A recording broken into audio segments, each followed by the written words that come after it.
Hello students, welcome to knowledge nest. ये एक story है a truly beautiful mind, class 9th के English के 4th चैप्टर की। सोचो एक पल के लिए क्या हो अगर दुनिया के सबसे बड़े जीनियस को बचपन में ब्रदर बोरिंग बुलाते हों और उसकी माँ उसे एक फ्रीक समझती हो। आज हम एक ऐसे इंसान की कहानी सुनेंगे जिसने साइंस और दुनिया को हमेशा के लिए बदल दिया, पर उसकी शुरुआत बिल्कुल ऑर्डिनरी थी।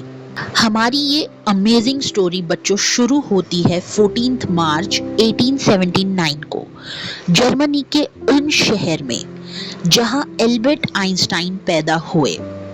उनकी माँ को तो लगा था कि एल्बर्ट एक फ्रीक है क्योंकि उसका सर बहुत बड़ा लगता था। जब एल्बर्ट 2.5 साल के थे तब भी वो बोलते नहीं थे, और जब फाइनली उन्होंने बोलना सीखा तो हर चीज 2 बार बोलते थे। वो बाकी बच्चों के साथ क्या करें ये उन्हें समझ ही नहीं आता था, इसलिए उनके प्लेमेट्स उन्हें ब्रदर बोरिंग बुलाते थे। तो एल्बर्ट अक्सर अकेले ही खेलते थे, स्पेशली मैकेनिकल टॉयज से उन्हें बहुत ज़्यादा लगाव था। एक लेजेंड के मुताबिक जब वो फाइनली बोले तो उन्होंने सिर्फ इतना कहा, the soup is too hot. जब उनके पेरेंट्स ने पूछा कि पहले क्यों नहीं बोले तो उनका रिप्लाई था, because up to now everything was in order. School में भी एल्बर्ट आइंस्टाइन को कोई बैड प्यूपिल नहीं थे। उन्होंने म्यूनिच में हाई स्कूल पढ़ाई की और हर सब्जेक्ट में अच्छे मार्क्स स्कोर किए, लेकिन उन्हें स्कूल का डिसिप्लिन बिल्कुल भी पसंद नहीं था और वो अक्सर अपने टीचर्स के साथ झगड़ते रहते थे। 15 साल की उम्र में उन्हें इतनी घुटन फील हुई कि उन्होंने स्कूल हमेशा के लिए छोड़ दिया। उनके पेरेंट्स मिलान चले गए थे, पर एल्बर्ट ने जर्मन स्पीकिंग स्विट्जरलैंड में पढ़ाई करने की परमिशन ले ली, जो म्यूनिच से ज़्यादा लिबरल शहर था। अब आइंस्टाइन जो थे ना, वो मैथमेटिक्स में बहुत गिफ्टेड थे और फिजिक्स में इंटरेस्ट रखते थे। स्कूल के बाद उन्होंने ज्यूरिच यूनिवर्सिटी में पढ़ने का डिसाइड किया। साइंस के अलावा उन्हें एक फेलो स्टूडेंट मिलेवा मैरिक में भी स्पेशल इंटरेस्ट था। उन्होंने माइलेवा को एक क्लेवर क्रिएचर माना और उन्हें अपने फिलिस्टाइंस, यानी कि जो संगीत पसंद ना करने वाले लोग होते हैं, उनके खिलाफ एक दोस्त या साथी उनको उसमें दिखा। दोनों को एक दूसरे से प्यार हो गया और उनके लेटर्स में साइंस और टेंडरनेस का ब्लेंड दिखता था। आइंस्टाइन ने लिखा था कि how happy and proud I shall be when we both have brought our work on relativity to a victorious conclusion.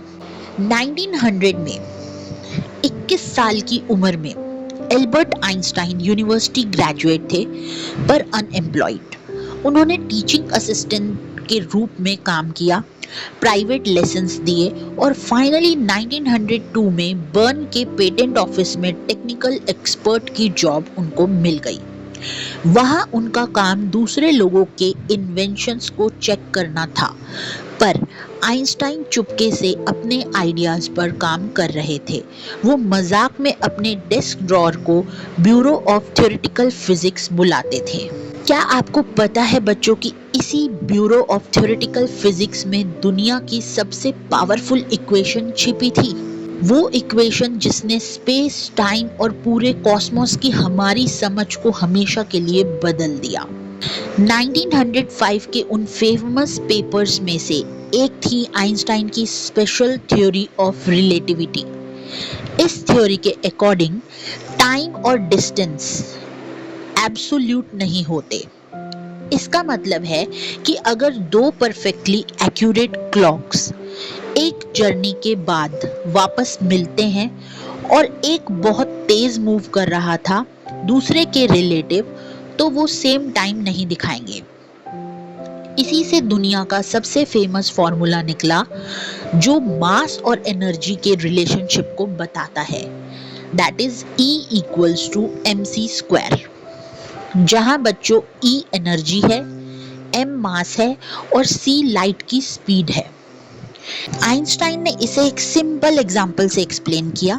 कि when you sit with a nice girl for 2 hours, जब आप 2 घंटे के लिए किसी अच्छी लड़की के साथ बैठें तो वो ऐसा लगता है वो 2 घंटे भी 2 मिनट है।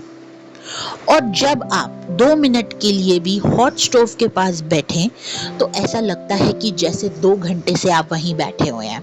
तो दैट्स रिलेटिविटी। जब आइंस्टाइन फिजिक्स के सबसे मुश्किल प्रॉब्लम सॉल्व कर रहे थे, उनकी पर्सनल लाइफ खराब हो रही थी।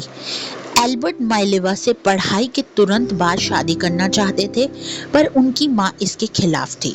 उन्हें लगा मिलेवा एल्बर्ट से 3 साल बड़ी थी और उनकी इंटेलिजेंस से भी उन्हें दिक्कत थी।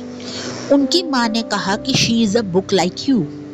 फाइनली जनवरी 1903 में उन्होंने शादी की और उनके 2 बेटे हुए, पर कुछ साल बाद उनकी शादी कमजोर पड़ने लग गई। मिलेवा अपनी इंटेलेक्चुअल एम्बिशन खो रही थी और एक अनहैप्पी हाउसवाइफ बन गई थी। सालों की कांस्टेंट लड़ाई के बाद 1919 में उनका डाइवोर्स हो गया। उसी साल आइंस्टाइन ने अपनी कजन एल्सा से शादी कर ली। आइंस्टाइन की ये न्यू पर्सनल चैप्टर उनकी वर्ल्ड फेम के साथ कोइंसाइड की। 1915 में उन्होंने अपनी general theory of relativity publish की, जिसने ग्रेविटी की एक नई इंटरप्रिटेशन दी। 1919 के सोलर एक्लिप्स ने इस थ्योरी को सही साबित किया। आइंस्टाइन ने एडवांस में कैलकुलेट कर लिया था कि फिक्स्ड स्टार से आने वाली लाइट सूरज के ग्रेविटेशनल फील्ड से कितनी डिफ्लेक्ट होगी। न्यूज़पेपर्स में उनके काम को अ साइंटिफिक रिवॉल्यूशन डिक्लेयर किया गया। 1921 में उन्हें नोबेल प्राइज फॉर फिजिक्स मिला। उन्हें पूरी दुनिया से सम्मान और इनविटेशंस मिले और प्रेस ने उन्हें खूब सराहा। जब 1933 में नाजिस जर्मनी में पावर में आए, आइंस्टाइन यूनाइटेड स्टेट्स एमिग्रेट कर गए। 5 साल बाद बर्लिन में न्यूक्लियर फिजन की डिस्कवरी ने अमेरिकन साइंटिस्ट को बहुत परेशान कर दिया। उन्हें डर था कि नाजिस एटॉमिक बम बना सकते हैं। एक कुलीग को कहने पर आइंस्टाइन ने 2 अगस्त 1939 को American president Franklin D Roosevelt को एक लेटर लिखा। उसमें उन्होंने वार्न किया, a single bomb of this type exploded in a port might very well destroy the whole port together with some of the surrounding territory. उनकी बातों का असर हुआ। अमेरिकन्स ने एक सीक्रेट प्रोजेक्ट में एटॉमिक बॉम्ब बनाया और अगस्त 1945 में उसे जापानीज सिटीज हिरोशिमा और नागासाकी पर ड्रॉप किया। जिस जीनियस ने एटॉमिक बॉम्ब के लिए वार्न किया, उसने इसकी तबाही पर कैसे रिएक्ट किया और उसके बाद वो वर्ल्ड सिटीजन क्यों कहलाए, तो जानते हैं। देखिए बच्चों, बॉम्बिंग की तबाही से आइंस्टाइन बहुत डीपली शेकन हो गए थे, बहुत गहरे रूप से हिल गए थे। इस बार उन्होंने यूनाइटेड नेशंस को एक पब्लिक लेटर लिखा। उसमें उन्होंने वर्ल्ड गवर्नमेंट बनाने का प्रपोज किया, पर रूजवेल्ट को लिखे लेटर के अलावा इस लेटर का कोई इम्पैक्ट नहीं हुआ। लेकिन अगले 10 सालों तक आइंस्टाइन पॉलिटिक्स में और भी ज़्यादा इन्वॉल्व हो गए। उन्होंने आर्म्स बिल्डअप को ख़त्म करने के लिए कैंपेनिंग की और अपनी पॉपुलैरिटी का यूज़ पीस और डेमोक्रेसी के लिए कैंपेन करने में किया। जब 1955 में आइंस्टाइन का 76 साल की उम्र में निधन हो गया, जब उनकी डेथ हो गई, तो उन्हें एक साइंटिफिक जीनियस के साथ साथ एक विजनरी, जिसे हम दूरअंदेश बोलते हैं, और वर्ल्ड सिटीजन के रूप में भी सेलिब्रेट किया गया। तो बच्चों, आइंस्टाइन सिर्फ एक जीनियस ही नहीं थे, बल्कि एक आम इंसान भी थे, जिसके पसंद नापसंद, रिबेलियन की स्ट्रीक्स और प्रॉब्लम्स थी। उनकी कहानी हमें ये सिखाती है कि कैसे एक ग्रेट पर्सन को ग्रेट बनने से पहले परसेप्शन में चेंजेस आते हैं और कैसे एक इंसान अपनी क्वालिटी से जीनियस बनता है। Albert Einstein truly beautiful mind थे। तो अगर आपको ये स्टोरी अच्छी लगी तो इस वीडियो को लाइक ज़रूर करें, मेरे चैनल को सब्सक्राइब करना बिल्कुल ना भूलें, बेल आइकन को प्रेस करें, ज़्यादा से ज़्यादा अपने फ्रेंड्स के साथ ज़रूर शेयर करें, सबकी हेल्प करें। तो मिलते हैं नेक्स्ट वीडियो में।